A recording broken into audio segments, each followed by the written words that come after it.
সত্য এই যে আমরা বলি ফেসবুকে এত বেশি ছবি দিয়েন না ভাই, ছবি তুলিয়েন না, ছবি তুলিয়েন না, বারবার নিষেধ করি।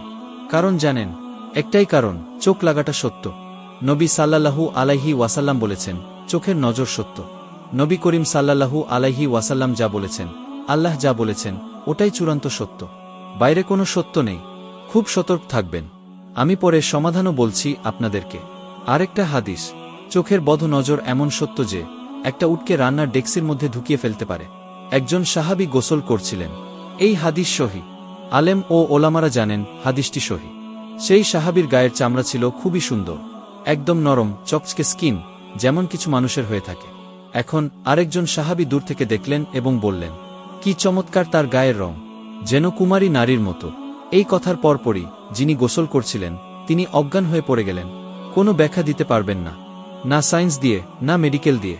আপনি ব্যাখ্যা দিতে পারেন হয়তো, কিন্তু কেন সেটা হলো, সেই উত্তর পাবেন না। তখন নবী সাল্লাল্লাহু আলাইহি ওয়াসাল্লামের কাছে তাকে নিয়ে যাওয়া হলো। নবীজি জিজ্ঞেস করলেন, এই ব্যক্তির ব্যাপারে কেউ কি কিছু বলেছে? তখন একজন সাহাবী বললেন, হ্যাঁ, অমুক বলেছে তার স্কিনটা অনেক সুন্দর। নবীজি বললেন, ওকে ডেকে আনো। ডাকা হলো। আনার পর নবীজি তাকে শাসালেন। বললেন, তোমরা কি তোমাদের ভাইদেরকে মেরে ফেলতে চাও? সাহাবী তো অবাক। বললেন, ইয়া রাসূলুল্লাহ, আমি তো শুধু বলেছি তার গায়ের রং সুন্দর। নবীজি বললেন, তুমি কেন তখন সুবহান আল্লাহ বললে না? কেন মাশ আল্লাহ বললে না? যখন আপনি বলবেন মাশ আল্লাহ বা সুবহান আল্লাহ, তখন নজর লাগবে না। আর যখন বলবেন না, নজর লেগে যাবে। আপনি বিশ্বাস করেন আপনার ব্যবসা খুব ভালো চলছে। মানুষ বল, বাহ, তোর ব্যবসা তো হেবি লালে লাল শাহজালাল। ঠিক আছে, এরপর দেখবেন আপনার কেনাবেচা বন্ধ হয়ে গেছে। এই কথাগুলো বিশ্বাস করুন। এটা সায়েন্স দিয়ে প্রমাণ করতে পারবেন না। আল্লাহ ও তার রাসূল যা বলেছেন তার উপরে আর কোনো সত্য নেই। সূরা কাহফের ২৯ নম্বর আয়াতে আল্লাহ বলেন, সত্য সেটাই যা তোমার রবের পক্ষ থেকে আসে। যার ইচ্ছা হয় সে বিশ্বাস করুক, যার ইচ্ছা হয় সে অস্বীকার করুক।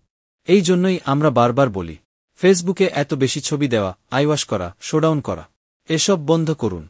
ইসলামের কিছু কাজ করলেন, কিন্তু সেটা না দেখাতে পারলে ঘুম হচ্ছে না, এগুলো বন্ধ করুন। আল্লাহর ওয়াস্তে অফলাইনে কাজ করুন। নিজেকে গোপন করার চেষ্টা করুন।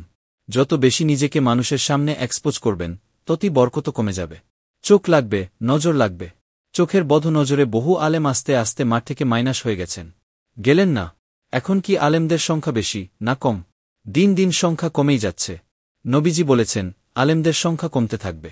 মানুষ জাহেলদেরকে আলেম বানিয়ে নেবে।